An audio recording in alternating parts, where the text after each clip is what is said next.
Whether it's scary injuries or terrorist attacks, the NFL has faced its share of tragic moments. From shattered bones to national-scale tragedies, join us as we delve into the 10 most pivotal moments that left a mark on the NFL. Starting off, we have one of the saddest moments in NFL history. Cory Stringer, a top football player, passed away in 2001 due to a heat stroke after practice in the Minnesota Vikings training camp. He was a really good offensive lineman who made it to the Pro Bowl the year before. He weighed about 330 pounds when he passed away, which made people talk more about the culture of getting really big in football. Unfortunately, things don't get any better.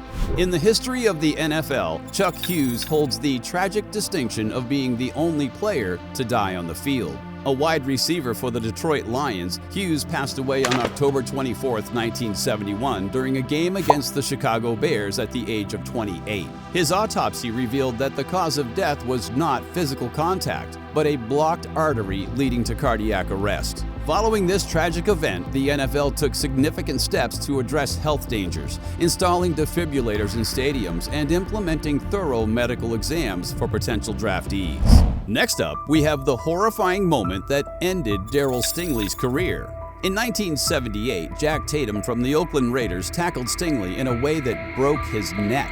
Stingley couldn't walk again after the tackle, and he spent almost 30 years in a wheelchair until he died in 2007.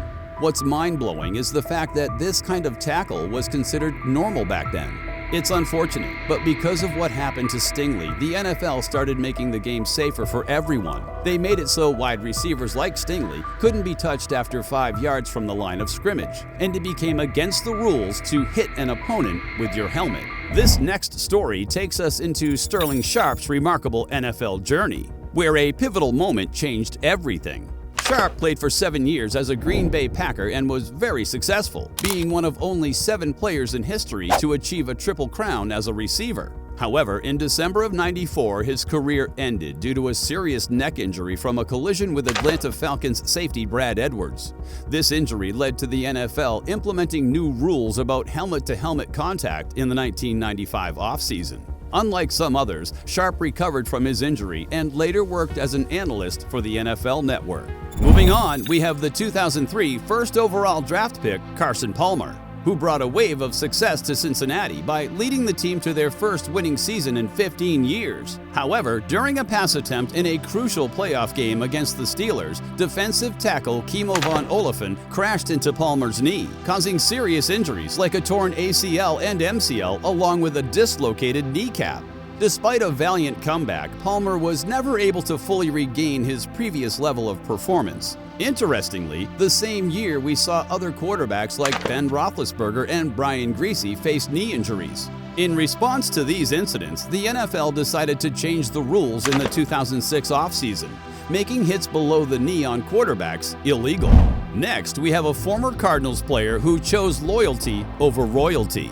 Despite a big contract offer from the Rams, Pat Tilman decided to join the United States Army after 9/11. Tilman, having given up millions in pay, made the ultimate sacrifice in 2004 when he was fatally wounded in Afghanistan. The NFL and the Arizona Cardinals honored Tilman's legacy by retiring his jersey number and establishing the Pat Tilman Foundation, which supports scholarships and opportunities for servicemen and women. His story highlights the distinction between great athleticism and true heroism.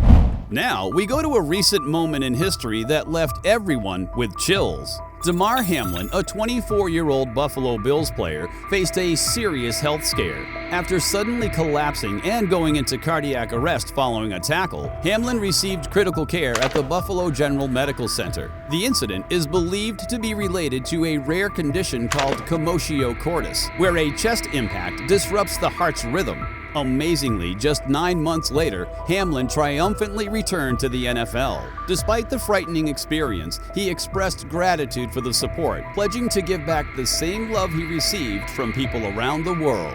Now, this next moment involves a crushing end to Dan Marino's career. On January 15, 2000, the Jacksonville Jaguars dominated the Dolphins, scoring 41 consecutive points before halftime.